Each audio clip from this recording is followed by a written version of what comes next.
Bonjour, merci. Quand est-ce que j'y ai cru? Waouh.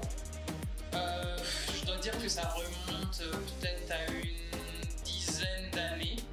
Avant ça, j'étais plutôt dans le doute, j'étais pas sûre, j'avais besoin qu'on me rassure, mais bon, j'ai fait mon petit chemin et franchement, lorsque je me regarde dans le miroir, lorsque je sais ce qu'il y a à l'intérieur de moi, je n'ai pas besoin que quelqu'un d'autre me le dise.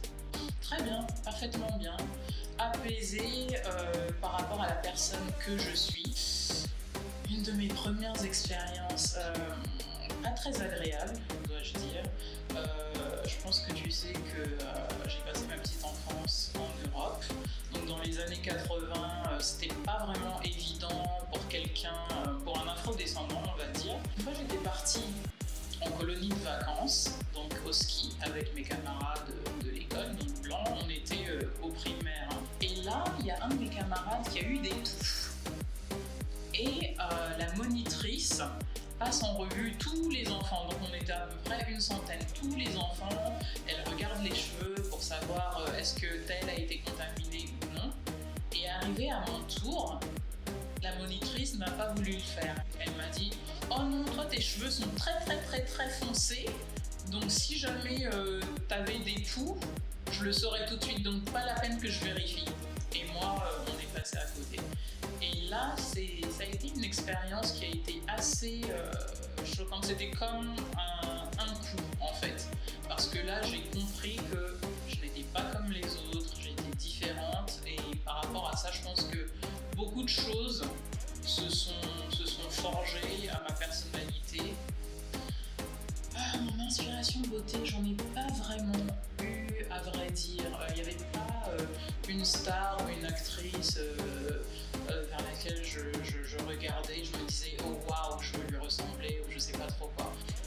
Dans la zone géographique où j'étais, le modèle était plutôt femme blanche ou noire mais très claire de peau.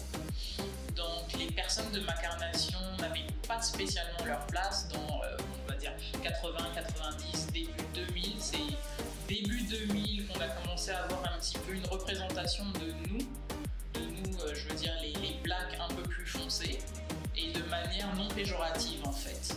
Voilà, donc j'ai pas vraiment été, ça n'a pas vraiment influencé ou impacté ma vie en tant que telle, parce que j'ai fait fi de ça à un moment de ma vie, lorsque j'étais plus jeune.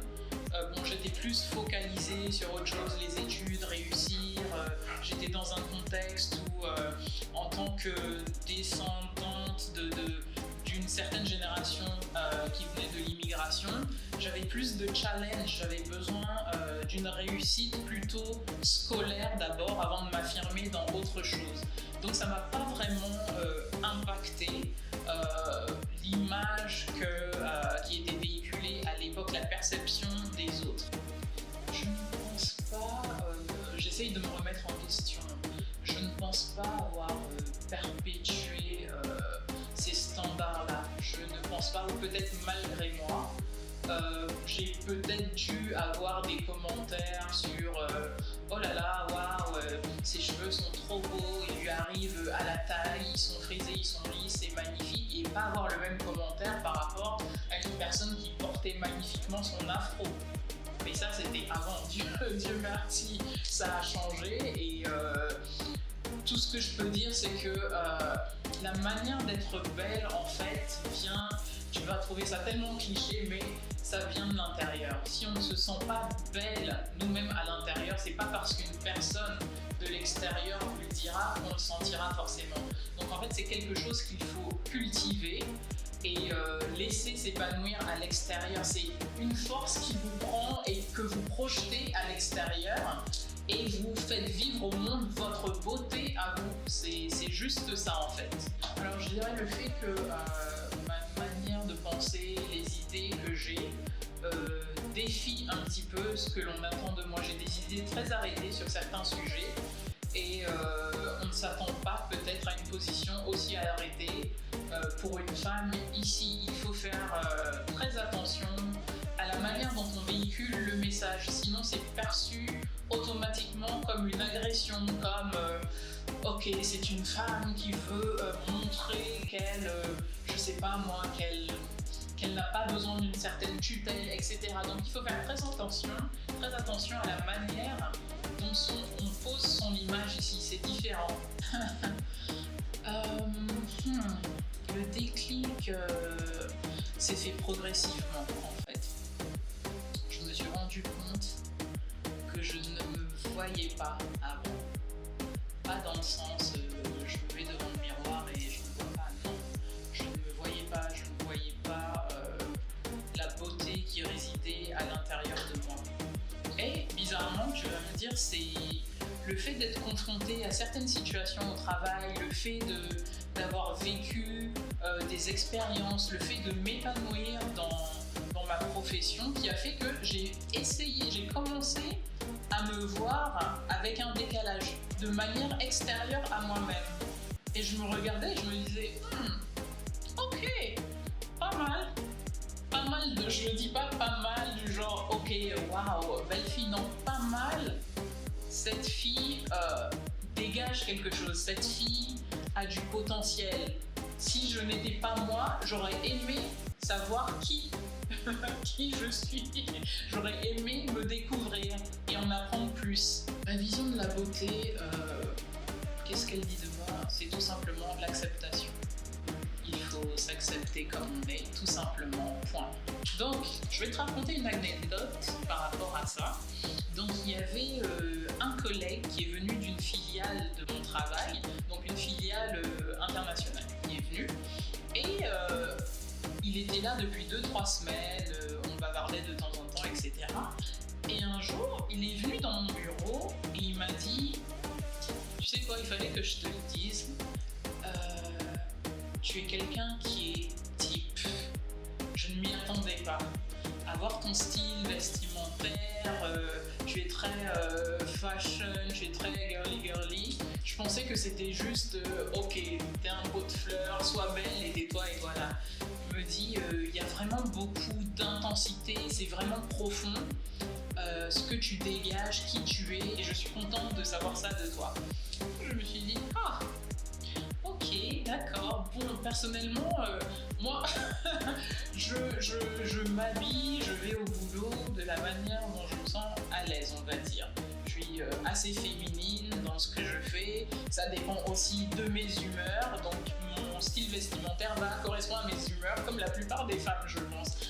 Mais je m'étais pas dit que j'étais forcément cataloguée ou évaluée par rapport à ça. Ça m'a fait réfléchir, je me suis dit, bon, heureusement que j'ai quelque chose dans le cerveau quand même, parce que sinon ça aurait été compliqué. Mais c'est vrai que il est très important de ne pas juste être une belle plante. Quand je me sens la plus belle, je porte des plante. Je n'aime pas être dans l'à peu près, je n'aime pas ne pas donner ne pas montrer le meilleur de moi-même, je n'aime pas montrer des lacunes en fait, c'est là où je me sens vraiment vulnérable. Donc je me dirais, il faut apprendre à ne pas toujours être au top, personne ne peut être tout le temps au top. Mais bon, je pense que c'est une déformation professionnelle, on est tellement axé sur les résultats, la performance, que je n'aime pas en fait savoir que là, j'aurais pu faire plus. La beauté peut être une arme selon la manière dont on l'utilise.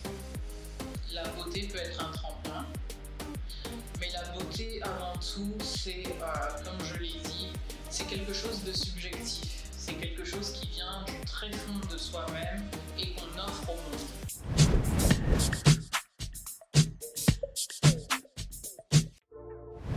Ma chérie, tu es merveilleuse.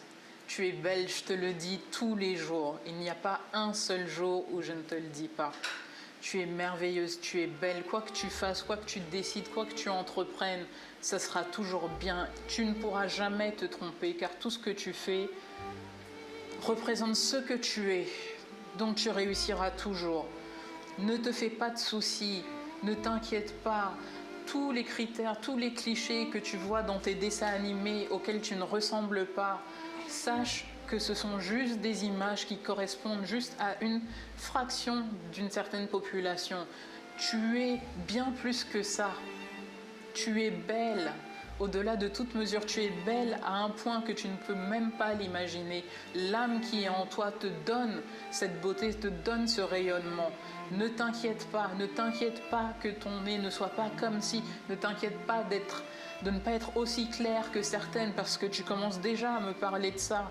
Maman, pourquoi est-ce que j'ai pas une couleur caramel? Ne t'inquiète pas, tu es belle comme tu es et je n'arrêterai jamais de te le dire. Peu importe la manière dont tu tiens à te présenter au monde, tu seras toujours parfaite.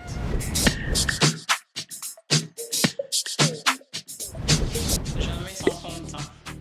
Never. Alors, fond de teint, labello, déodorant. J'en ai pas spécialement. Tu ressembles à ta mère. Bon, mais essaye de réfléchir. Non, j'en ai pas. Oh my god. Les deux, je rends tout le monde